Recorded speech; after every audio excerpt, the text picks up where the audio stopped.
जय हिंद मोहम्मद आदिल। जय हिंद शिवम। जय हिंद बेटा। आज से आपकी टाइमिंग थोड़ी सी चेंज हो गई है।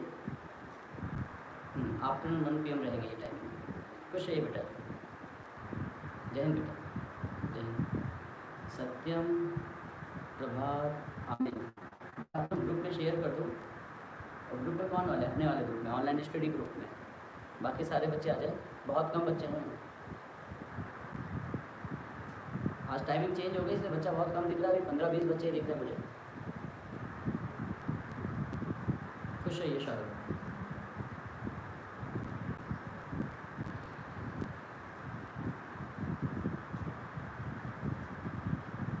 जो बच्चे लाइव आ गए हैं बेटा, वो बता दीजिए कोई साउंड इशू, विजिबिलिटी इशू, ऐसा कुछ अगर है तो कमेंट करें जल्दी से।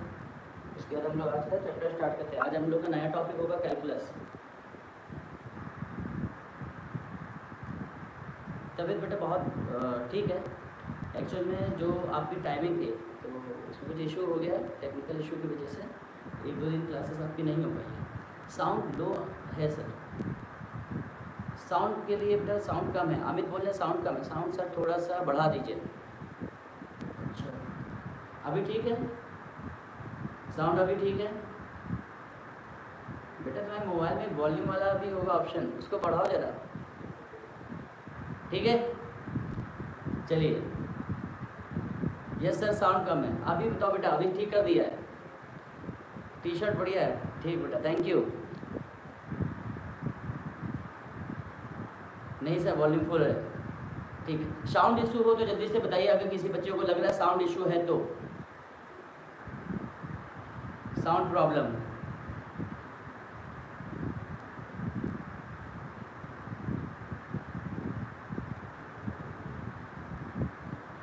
हाँ बेटा, क्लास डेली होगी। एक्चुअली ग्रुप में अभी आपको बताऊंगा क्या टेक्निकल इश्यूज आए थे जिसकी वजह से क्लास नहीं हो रही है। ये स्टूडियो में चेंज कर चुका हूँ। इस समय मैं दूसरे स्टूडियो पे आपको ये सेशन लाइव दे रहा हूँ। ठीक है, साउंड सही है बट स्लो है सर जी। बेटा मैं स्लो बोल रहा हूँ, अभी जब मैं पढ़ाऊँगा तो मैं तेज़ बोलता हूँ। ठीक, चलो। तो देखिए आज का हमारा टॉपिक है कैलकुलस। अगर हम बात करें कैलकुलस की, आप सभी जानते हैं कि calculus is a study of change. Calculus के बारे में हम लोग क्या कहेंगे? Calculus is a study of change. वो ब्रांच जहाँ पे हम सिर्फ चेंज के बारे में डिस्कस करते हैं। हार्ट ऑफ कैलकुलस को हम दो पार्ट में क्लासिफाइड करेंगे, डिफरेंशिएशन और इंटीग्रेशन। डिफरेंशिएशन क्या बताता है आपको? अवकलन क्या बताता है? कोई बच्चा मुझे बताए डिफरेंशिएशन का मीनिंग क्या होता है? हालांकि अभी मुझे इन सब बातों से कोई मतलब नहीं, हम लोग प्रैक्टिस में जल्दी से आ रहे हैं पहले चैप्टर में, लेकिन तब भी मैं चैप्टर शुरू किया तो बस डिफरेंशिएशन का मीनिंग बताइए। डिफरेंशिएशन से आपको क्या पता चलता है? If you differentiate any function तो आपको उसका मीनिंग क्या है, सिग्निफिकेंस क्या है उसका? तो बेटा डिफरेंशिएशन आपको बताता है कि कोई भी चीज कितनी तेजी से बढ़ रही है या घट रही है, इसी को आप बोलते हो डिफरेंशिएशन। इंटीग्रेशन में आप बताते हो कि कोई भी चीज कैसे एक्युमुलेट हो रही है, इकट्ठा हो रही है। तो दोनों चीज की हम लोग स्टडी करेंगे 1 by 1, डिफरेंशिएशन देन इंटीग्रेशन। हाँ, इंक्रीज और डिक्रीज, बिल्कुल सही अमित जी, कि कितनी तेजी से कोई भी चीज इंक्रीज हो रही है या डिक्रीज हो रही है, ये स्टडी आती है आपकी डिफरेंशिएशन में। और एक्युमुलेट, कोई भी चीज कितनी तेजी। तो आज हमारा पहला जो चैप्टर है कैलकुलस में वो है लिमिट। तो पहले थोड़ी बहुत बात करते हैं, फिर आते हैं हम लोग क्वेश्चन में। लिमिट, ठीक है। तो पहले तो मुझे ये बता दो लिमिट, पहले बेसिक डिस्कस कर लेते हैं। नहीं प्रभात, मैं बीटस एकेडमी में नहीं हूँ। एकेडमी में इशू हो गया है। जो हमारा स्मार्ट बोर्ड था कल शॉर्ट सर्किट की वजह से, परसों सॉरी, शॉर्ट सर्किट की वजह से तो हमारा पूरा बोर्ड चला गया है। तो इसलिए कि लिमिट के बारे में अगर हम बेसिक अंडरस्टैंडिंग जाएंगे तो बेटा बहुत टाइम लगने वाला है। हम सीधे आते हैं जितनी चीज़ का मतलब आपकी स्टडी में, जितना एयरफोर्स और एनडीए में पूछा जाता है, सिर्फ वही बात करने वाले लिमिट में। ठीक है, अगर मैं कह रहा हूँ if limit h tends to a is defined, और डिफाइंड अच्छा आप लिखो exist, is exist for a function fx। अगर मैं कह रहा हूं कि किसी फंक्शन fx के x टेंडिंग टू a, अच्छा पहले ये x इक्वल टू नहीं है, ये मैं कह रहा हूँ x टेंडिंग टू ए, जब मैं a की तरफ बढ़ रहा हूँ, जब मैं a की तरफ बढ़ रहा हूँ तो उसमें मैं देखना चाह रहा हूँ क्या फंक्शन की लिमिट एग्जिस्ट कर रही है या नहीं। तो मुझे जल्दी से बताओ कि लिमिट कब एग्जिस्ट करती है? when limit of a function is exist at x tending to a, x tending to a पे लिमिट कब एग्जिस्ट करती है? जल्दी से बोलो। बिल्कुल सही है, जब आप कहते हो कि sir left hand limit is equal to right hand limit is equal to एक फाइनाइट वैल्यू होता है, एक फाइनाइट वैल्यू, एक फाइनाइट वैल्यू। आपने कहा कि सर ये लेफ्ट हैंड लिमिट क्या है, एलएचएल क्या है? जल्दी से आएंगे लोग टॉपिक पे। अगर मैंने कहा कि ये आपका एक्स एक्सिस हो गया, यहाँ पे एक्स इक्वल टू ए है, तो बेटा एलएचएल का मतलब है एक्स टेंडिंग टू ए, मतलब मैं लेफ्ट से इस तरफ अप्रोच कर रहा हूँ। इस फंक्शन की जो भी वैल्यूज हैं मैं यहाँ अप्रोच कर रहा हूँ इस तरीके से।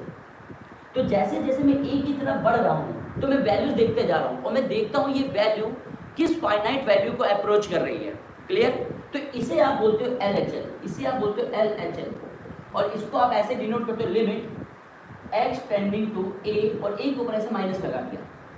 ये आपको बताएगा बेटा एलएचएल। इतनी बात क्लियर हो गई कि एलएचएल क्या है, कि जब आप function x equal to a पे एलएचएल कैलकुलेट करो जब आप लेफ्ट से अप्रोच करो। इसी तरीके से बेटा आरएचएल क्या है, जब आप राइट से अप्रोच करते हो, इसे आप बोलोगे आरएचएल। ये हो गया आपका आरएचएल। इसे आप बोलोगे limit x tending to a plus. तो जब किसी भी फंक्शन के एक्सटेंडिंग टू a पे हमें लिमिट देखनी है तो पहला काम कि LHL must be equal to RHL, और सिर्फ इतना ही नहीं, इक्वल होने का मतलब क्या होना चाहिए, उनकी कोई फाइनाइट वैल्यू होनी चाहिए से L। क्लियर? ये बात समझ में आ गई तो मैं आगे बढ़ूं, जल्दी से मुझे रिप्लाई करो, हाँ ना जल्दी बोलो। LHL इक्वल टू RHL होना चाहिए और ये इक्वल टू होना चाहिए एक फाइनाइट वैल्यू के। ये बात समझ में आ गई? Yes sir. अच्छा, अब एक बात बताओ, मैं LHL को क्या बोलूं कि अगर मैं x टेंडिंग टू 2 पे निकाल रहा हूं, x टेंडिंग टू 2 पे, तो LHL क्या बताएगा 2 से थोड़ा सा पहले, यानी 1.99 1.98, तो मैं बढ़ूंगा कैसे 1 पॉइंट, जैसे मैंने कहा आपसे, सपोज अगर मैं कह रहा हूं x टेंडिंग टू 2, तो इसके लिए मैं अप्रोच कैसे करूंगा? अगर LHL को अप्रोच कर रहा हूं तो LHL में आप कहोगे sir x tending to 2 minus का मतलब क्या है कि मैं अप्रोच कैसे करूंगा 1.93 1.94 1.95 डॉट 1.99, मैं ये इस तरीके से अप्रोच कराऊंगा, मतलब लेफ्ट साइड से। इसे बोलते हो आप LHL। इन सब पे हम लोग एक वैल्यू कैलकुलेट करें, एक फाइनाइट वैल्यू आ रही होगी जहां पे फंक्शन अप्रोच करा होगा। इसी प्रकार से बात करते हैं RHL, जिसमें हम लोग अप्रोच करेंगे 2.3 2.2 2.1 2.01 इस तरीके से। तो आप देखो ना, लेफ्ट साइड से या तो आप अप्रोच करो, राइट साइड से अप्रोच करो, वो वैल्यू फाइनाइट आ रही है, सेम आ रही है, तो हम कहेंगे लिमिट x टेंडिंग टू 2 पर एग्जिस्ट कर रही है। अगर ऐसा नहीं होता है, सपोज LHL की वैल्यू कुछ और आ रही है, RHL से वैल्यू कुछ और आ रही है, तो हम कहेंगे फंक्शन की लिमिट एग्जिस्ट नहीं करेगी। बिल्कुल सही, राघवेंद्र पाल 2++। ठीक है, चलिए ये बेसिक आइडिया आपको क्लियर है। नेक्स्ट आगे बढ़ते हैं।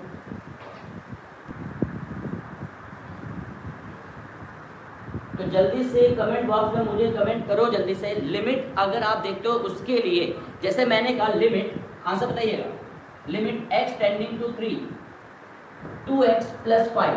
तो ऐसा अब ना करना बेटा, ऐसा नहीं करना है आपको कि अब आप कहोगे कि सर पहले हम LHL निकालेंगे RHL निकालेंगे, अभी आप PhD नहीं करने वाले। आप डायरेक्ट देखो क्या x इक्वल टू 3, यहाँ 3 रखने पे वैल्यू क्या मिलेगी मुझको बताओ जल्दी से।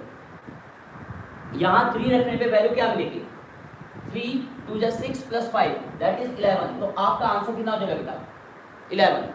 आपका आंसर क्या हो जाएगा 11। ये बात समझ में आ गई?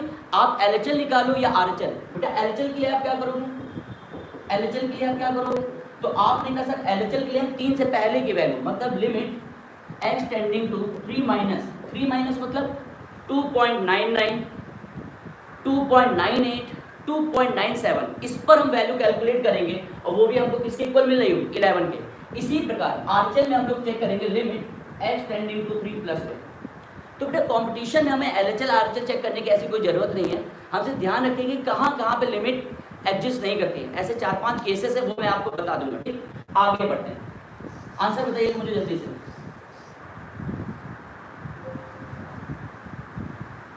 ठीक, आंसर चाहिए मुझे। मैंने लिखा limit x tending to 2 x square minus 4 x plus 2। Answer बोलो जल्दी से, आंसर बोलिए। पहले आप 2 रख के तुरंत देखो, x इक्वल टू 2 रख के देखो। जब तक कोई प्रॉब्लम नहीं है, जब तक आपको कोई फाइनाइट वैल्यू मिल रही है, वही आंसर होने वाला है। आंसर बोलो जल्दी से। 0, बिल्कुल सही। यहाँ कुछ करने की जरूरत ही नहीं। आपने कहा सर मैंने 2 रखा, 4 माइनस 4 दैट इज 0 अपॉन में 2 प्लस 2 4, 0 अपॉन 4 भी नो 0 होता है। फाइनाइट वैल्यू हो गई, आंसर 0 हो गया। ये बात समझ में आ गई, ये बात समझ में आ गई। ठीक है, अच्छा एक और, ये 4 कौन बोल रहा है? अमित 4 बोल रहे हैं आप? अमित यादव, ठीक, अच्छा ओके 4 हो जाएगा। 4 माइनस 4 0, ठीक है। अच्छा नेक्स्ट एक चीज और बताओ मुझे। Limit x tending to 2 2x plus 3 upon x minus 2। बताओ जल्दी से, जल्दी से बोलिए, आंसर बोलिए जल्दी से। आंसर दो भाई जल्दी। इसका आंसर कौन बता रहे हैं? 7/5 गोपाल। अमित बोले इन्फिनाइट, सत्यम बोले लिमिट नॉट एग्जिस्ट, सौरभ बोले इन्फिनाइट। तो बेटा दोनों चीज सही है। देखो कभी कभी कुछ टेक्स्ट बुक में लिख देते हैं इन्फिनाइट। आप रख के देखो, अगर आप 1 मिनट, अगर आपने यहाँ रखा 2 तो 4 7 अपॉन 0 दैट इज आप कहोगे इन्फिनाइट। एक बात बताओ, क्या बेटा इन्फिनाइट एक फाइनाइट वैल्यू है? मैंने कहा लिमिट में LHL equal to RHL equal to finite value आएगी। तो कुछ टेक्स्ट बुक लिख देती हैं इन्फिनाइट। अगर ऑप्शन में इन्फिनाइट दिख रहा है, लिमिट डज नॉट एग्जिस्ट ना दिखे, इन्फिनाइट दिख जाए तो बेटा टिक कर देना। लेकिन हम लोग कहते हैं कि यहाँ पे बोला जाएगा limit does not exist, limit does not exist. ये हमारा करेक्ट आंसर होगा। लिमिट डज नॉट एग्जिस्ट का मतलब है कोई फाइनाइट वैल्यू नहीं मिली। हाँ ना बताओ जल्दी से, कोई कंफ्यूजन हो तो, कोई कंफ्यूजन हो तो बताओ। अगर इन्फिनाइट आ रहा है, इन्फिनाइट का क्या मतलब? कोई फाइनाइट वैल्यू तो है नहीं। इन्फिनाइट क्या है? कोई नंबर होता है। इन्फिनाइट कोई नंबर नहीं होता है। इन्फिनाइट क्या है? देखो अब आज पहली बार आप देखोगे इन्फिनाइट क्या होता है। सुनिए, कितने लोग इन्फिनाइट लिख सकते हो? तो इन्फिनाइट देखो क्या है, देखो मैं एक नंबर लिख रहा हूँ 2 3 1 4 5 6 7 1 2 3 dot dot dot dot dot dot. मुझे नहीं पता ये नंबर क्या है, लेकिन एक अंदर से फीलिंग आ रही है कि ये बहुत बड़ा नंबर है। That is called infinite. यानी कोई नंबर नहीं है, कोई एग्जैक्ट वैल्यू नहीं है इन्फिनाइट। ये बात समझ में आ गई या नहीं? इन्फिनाइट क्या है? इन्फिनाइट का मतलब होता है यार फीलिंग। किस बात की फीलिंग है? कि आप कुछ बड़ा करने जा रहे हो, आप लिखते जाओ। जैसे मैंने एक नंबर का 1 2 3 1 4 5 6 7 8 dot dot dot dot dot. तो आप समझ रहे हो ना कि कुछ बड़ा लिख रहे हैं सर, लेकिन क्या लिख रहे हैं सर को खुद नहीं पता। तो वो होता है इन्फिनाइट। हाँ फीलिंग बड़ी, बिल्कुल सही। ठीक, क्लास वाले स्टूडेंट जिनको इन्फिनाइट। अब मुझे एक बात बताओ, देख कितने स्मार्ट बच्चे इस क्लास में बैठे हैं। ये वैल्यू बड़ी है, ये भी इन्फिनाइट है, कुछ बड़ा है, ये भी इन्फिनाइट है। इन दोनों में बड़ा कौन? इन दोनों में बड़ा कौन? अगर मैं कह रहा हूँ ये भी बेटा इन्फिनाइट है, ये भी इन्फिनाइट है, इन दोनों में बड़ा कौन होगा? बता सकते हो? इन दोनों में बड़ा कौन बता सकते हो? आप बता नहीं सकते, नहीं बता सकते। अरे भाई एक बात बताओ यार, मेरी फीलिंग है कुछ, तुम्हारी कुछ फीलिंग है। अब हम कहें कि हम दोनों में किसकी फीलिंग बड़ी है, कोई नहीं बता सकता। बात समझ गए? ठीक है। फीलिंग का मतलब वही ना कि एक बच्चा है जिसका जज्बा है फोर्स निकालेगा, दूसरे का भी सेम है। अब मैं कैसे बताऊंगा कि किसका जज्बा बड़ा है? That is called infinite feeling. और फीलिंग के बारे में आप बता नहीं सकते। यहाँ तक समझ में आया? तो आगे अब आप कहोगे सर ये क्या बात चल रही है, इसका क्या मतलब है? अभी थोड़ी देर बाद 1 से 2 मिनट बाद आप समझोगे मैंने ये चीज़ क्यों बताई आपको। कि 2 इन्फिनाइट, अगर ऐसे मैं इसको लिख रहा हूँ तो आप इसको कंपेयर नहीं कर सकते। Clear? Feelings can not be compared. चलो भाई आते हैं। तो आपने कहा सर ये चैप्टर तो बड़ा सिंपल है कि हमें तो सिर्फ उठा के वैल्यू रखनी है। लेकिन कभी कभी क्या हो जाता है हमारे सामने, जैसे कि अगर मैं limit x tending to 2 x square minus 4 x cube minus 8, जरा यहाँ 2 रख के बताओ कितना आएगा, पूरा सॉल्व करके मत बताना, सिर्फ 2 रखने पे क्या रहा वो बताओ कितना हो जाएगा। 2 पुट करिए तो ये हो जाएगा बेटा 0 और ये हो जाएगा 0 और 0/0 क्या तुम बता सकते, कौन बोला 0 0 नहीं होगा, हमें 0/0 0/0 को आप बता नहीं सकते। क्यों नहीं बता सकते, क्योंकि सर ये इनडिटर्मिनेंट फॉर्म है। तो यहाँ से आपका चैप्टर स्टार्ट होता है, यहाँ से आपका चैप्टर स्टार्ट होता है। सत्यम अमित मैंने फाइनल आंसर के लिए नहीं कहा है, अच्छी बात है आपको फाइनल आंसर पता है। अभी सिर्फ मैं बात कर रहा हूँ कि अगर आपने यहाँ पे 2 को प्लेस किया, अगर 2 को प्लेस किया बेटा तो आपको एक ऐसी नंबर मिला जिसके बारे में आप कुछ नहीं बता सकते sir, 0/0, that is called indeterminate form. विदेशी भाषा वाले समझ गए ना इनडिटर्मिनेंट फॉर्म क्या होते हैं, और हमारे तुम्हारे वाले 0/0 क्या बोलते हैं इसको, अनिर्धारित रूप, जिसको आप निर्धारित ना कर पाओ। समझो जरा ऐसे कितने होते हैं, मुझे जल्दी से चैट बॉक्स में आंसर दो, कितने इनडिटर्मिनेंट फॉर्म पढ़ोगे आप, इनडिटर्मिनेंट फॉर्म कितने होते हैं, जल्दी हाँ ना जल्दी दो यार आंसर। लोग कोई 2/3 बोला, आंसर चाहिए मुझे इनडिटर्मिनेंट। बिल्कुल सही Shivam Yadav, you are the first one. Aditya, Saurabh, Satyam कह रहे 6 होते हैं, ठीक बेटा। सत्यम अभी सावन के सोमवार स्टार्ट नहीं हुए हैं, बिल्कुल 7 होते हैं। अब वो 7 क्या होते हैं, तो आप कहोगे सर 0/0। एक बात बताओ, मैं 7 टाइप से लिख रहा हूँ, जहाँ पे ये इनडिटर्मिनेंट फॉर्म आएंगे आप थोड़ा सा रुकेंगे, लिमिट को सॉल्व करने की टेक्निक्स देखोगे। एक बात बताओ, अगर ऊपर 0 है, अगर ऊपर 0 है तो आंसर क्या बोलते हो, 0। अगर नीचे 0 फिक्स बता पा रहे हो 0/0, तो आपने कहा सर ऊपर वाले 0 की वजह से होगा 0। ऊपर वाला 0 क्या कहेगा कि आंसर क्या आना चाहिए, 0। नीचे वाला 0 कहेगा इनफिनाइट, कॉन्ट्राडिक्शन हो गया, you can not decide, it means it is an indeterminate form. Are you getting my point और नॉट, ठीक है। चलो भाई, ऐसे ही हमने कहा कि 0 का मल्टीप्लाई किसी भी नंबर में हो जाता है, बताओ क्या होता है। अगर किसी भी संख्या में 0 से मल्टीप्लाई कर दोगे तो क्या होगा, 0। किसी भी संख्या में 0 से मल्टीप्लाई करने पे क्या हो जाएगा, 0। उसी प्रकार से इनफिनाइट से मल्टीप्लाई होने पे इनफिनाइट। 0 कहेगा भैया आंसर 0 करो, इनफिनाइट कहेगा आंसर इनफिनाइट करो, तो कॉन्ट्राडिक्शन हो गया, आप डिसाइड नहीं कर सकते, इसका मतलब इनडिटर्मिनेंट फॉर्म है। समझ में आ गया, हाँ या ना बोलो जल्दी से।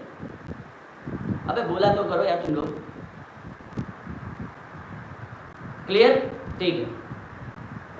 इनफिनाइट अपॉन इनफिनाइट, ऊपर वाला इनफिनाइट कहेगा इनफिनाइट रखो, नीचे वाला इनफिनाइट कहेगा 0 करो। ऊपर वाला इनफिनाइट कह रहा है इनफिनाइट होगा, नीचे वाला इनफिनाइट कह रहा है जो डिनोमिनेटर है में कहेगा 0 होगा। हम डिसाइड नहीं कर सकते, इनडिटर्मिनेंट फॉर्म होगा, क्लियर। अच्छा नेक्स्ट आते हैं, एक बात बताओ, इधर सुनो, मुझे आंसर दो। अगर मैंने लिखा 5 - 7, आंसर बोलो। 5 और 7 में अंतर कितने का है, 2। क्या मैंने सही लिखा या गलत लिखा, 5 - 7 2 होता है, मैं ये कह रहा हूँ, सही की गलत ये बताओ जल्दी से। अब बेसिक अलजेब्रा पूछ रहा हूँ। -2 होता है, हाँ बिल्कुल माइनस होगा। अच्छा माइनस क्यों होगा बेटा, क्या आप कहोगे सर ये 7 बड़ा है, अरे हाँ ना तो बोलो यार, 7 बड़ा इसलिए माइनस आया। ये बात समझ में आ गया, ये बात समझ में आई या नहीं, साउंड प्रॉब्लम हो रही है, अभी साउंड क्लियर है। अबे मैं बहुत चिल्ला के बोल रहा हूँ, आसपास के पड़ोसी आ गए यहाँ पे, देख रहे क्या हो रहा है, तुम्हें साउंड नहीं आ रहा है, ठीक है। अबे कान का इलाज कराओ तुम लोग, ठीक है, यस। अच्छा एक बात, 9 - 5 4 आएगा कि -4 आएगा, 4 की -4, 4 की -4, प्रभात ने पूरे इंडिपेंडेंट फॉर्म ही बता दिए। 4 की -4 सही आ रही है, क्लियर है, ठीक है। बस ये बताओ ये सही लिखा कि गलत लिखा, 4 की 4 बिल्कुल। अच्छा ये बताओ प्लस का 4 क्यों आया, प्लस का 4 इसलिए आया क्योंकि सर ये 9 बड़ा है, इसका साइन लिया जाएगा। माइनस क्यों आया, क्योंकि सर ये 7 बड़ा है, इसका साइन लिया जाएगा। ये बात समझ गए, हाँ ना बोलो जल्दी से, हाँ ना बोलो जल्दी, अबे बोलो तो यार, तुम नहीं बोलोगे तो पढ़ाई नहीं कर सकते, एक चीज ध्यान रखना, जब तक हाँ ना नहीं, हाँ अब सही है।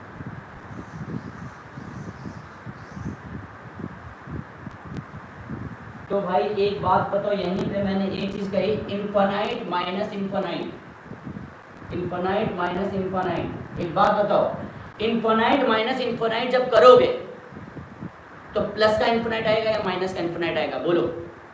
इन्फिनाइट माइनस इन्फिनाइट करोगे तो प्लस का इन्फिनाइट आएगा या माइनस का इन्फिनाइट आएगा? अच्छा शिवम कह रहे कमेंट लेट पहुंचते हैं, चलो मैं थोड़ी देर रुक जाया करूंगा शिवम तुम्हारे लिए, ठीक है। इन्फिनाइट माइनस, हाँ पता नहीं, सत्यम कह रहे हैं पता नहीं, क्योंकि सर आपको ये नहीं पता कि ये वाला इन्फिनाइट बड़ा है, याद करो ये वाली फीलिंग बड़ी है, ये वाली फीलिंग बड़ी है। अरे बोलो यार, मैंने तुमसे कहा इन्फिनाइट लिखो तो तुम कहोगे सर ऐसे लिख रहे 2 3 4 5 6 7 8 1 2 3 4 डॉट डॉट डॉट डॉट लिखते जाने को बोलते हैं इन्फिनाइट। बात समझ गए? एक बच्चे ने लिखा 3 1 2 1 4 6 4 ऐसे ऐसे लिखता चला जा रहा है। मैं पूछूं इन दोनों में कौन बड़ा है? दोनों इन्फिनाइट है, कौन बड़ा है? जो बड़ा होगा उसके अकॉर्डिंग साइन आएगा। लेकिन अब तुम्हें तो पता ही नहीं ना कि प्लस आएगा या माइनस, तो हम डिसाइड नहीं कर पा रहे हैं, इसका मतलब है इनडिटरमिनेट फॉर्म है। क्लियर? यहाँ तक बात समझ में आ गई? यानी ये भी इनडिटरमिनेट फॉर्म होता है। चलो भाई, चलिए एक बात, 1 की पावर इन्फिनाइट, 1 की पावर इन्फिनाइट, 1 बोलता है मेरी पावर में कुछ भी डाल दो, 1 कहता है मेरी पावर में कुछ भी डाल दो हम 1 रहेंगे। इन्फिनाइट कहता है किसी की पावर में होंगे तो हम इन्फिनाइट करेंगे, कॉन्ट्राडिक्शन है, इसलिए ये भी क्या हो गया इंडिटरमिनेट फॉर्म। नेक्स्ट 0 इन्फिनाइट, इसकी पावर 0 इसकी पावर 0। एक बात बताओ, किसी की भी पावर 0 हम लोग हमेशा से पढ़ते आ रहे 1, लेकिन नहीं 0 और इन्फिनाइट के केस में ऐसा नहीं होता, 0 और इन्फिनाइट के केस में ऐसा नहीं होता। इसलिए ये टोटल हो गया आपके 7 फॉर्म। देख लो, पहला first, second, third, fourth, fifth, sixth and last 7। ये 7 फॉर्म आपको याद होने चाहिए। जिन बच्चों को याद ना हो इसका स्क्रीनशॉट ले लो। इंपॉर्टेंट आपको जिसकी जरूरत पड़ेगी, इनकी जरूरत पड़ेगी, ये सब एक ही हैं। हाँ, ये तीनों फॉर्म एक ही होते हैं, आप रिड्यूस कर सकते हो। अगर इस 0 का अपान में ले जाओ तो इन्फिनाइट बन जाएगा, ये इन्फिनाइट को अपान में ले जाओ 0 बन जाएगा, तो ये सेम चीज़ है। क्लियर? चलो भाई ठीक है। और ये जो बच्चे लाइव नहीं आ रहे ना बेटा, मैं वीडियो रिकॉर्ड नहीं करूँगा। और दूसरी बात, और अगर मुझे 27 या 35 बच्चे दिखे लाइव और लाइक अगर 10 दिखे तो मैं अनलाइक करना तो अनलाइक करो, लेकिन करो कुछ भी। अगर 40 हो तो 40 में से मुझे ऐसा चाहिए कि कुछ 22 कम से कम लाइक करें, तो बाकी 18 वाले कुछ नो रिस्पॉन्स नहीं चलेगा यहाँ पे, अनलाइक करो या तो। ठीक है, चलो नेक्स्ट आगे बढ़ो। अब लास्ट में आते हैं कि लिमिट के क्वेश्चन जब भी हमारे सामने इस टाइप के फॉर्म आ रहे 0/0, इन्फिनाइट अपॉन इन्फिनाइट, या हम ये भी कह सकते हैं 0 इंटू इन्फिनाइट। अगर हम इसको चेंज कर पा रहे हैं, मेरा मोटिव ये है कि हम सारे फॉर्म को इसमें ले जाए, इसमें अगर हम ला पा रहे हैं, मतलब कहने का मतलब, अगर मुझे सिर्फ एक बात बताइए, आ रहे हैं हर्षित क्वेश्चन में आ रहे हैं, तो लिमिट को सॉल्व करने का सबसे बेस्ट मेथड क्या है? अगर 0/0 का फॉर्म है, बताइए जल्दी। अगर 0/0 का फॉर्म है तो लिमिट को सॉल्व करने का बेस्ट मेथड, हाँ ना बोलो, अबे कोई आंसर तो करो। लिमिट को सॉल्व करने का सबसे बेस्ट मेथड क्या होता है? बिल्कुल सही Harshit Raj, L hospital rule, L hospital rule. तो बस इसके बारे में थोड़ी सी इंफॉर्मेशन देते हैं। हालांकि ये तुम्हें लगता है एल हॉस्पिटल रूल, जो बच्चे अगर हमसे पढ़ चुके वो जानते हैं सबसे बेस्ट मेथड क्या है, मैकुलेन सीरीज होती है, लेकिन एल हॉस्पिटल रूल भी अच्छा है, ओके ओके है ये भी, ठीक है। एल हॉस्पिटल रूल क्या होता है भाई कि 0 टाइप्स, 0/0 टाइप के लिए एप्लीकेबल है। क्लियर?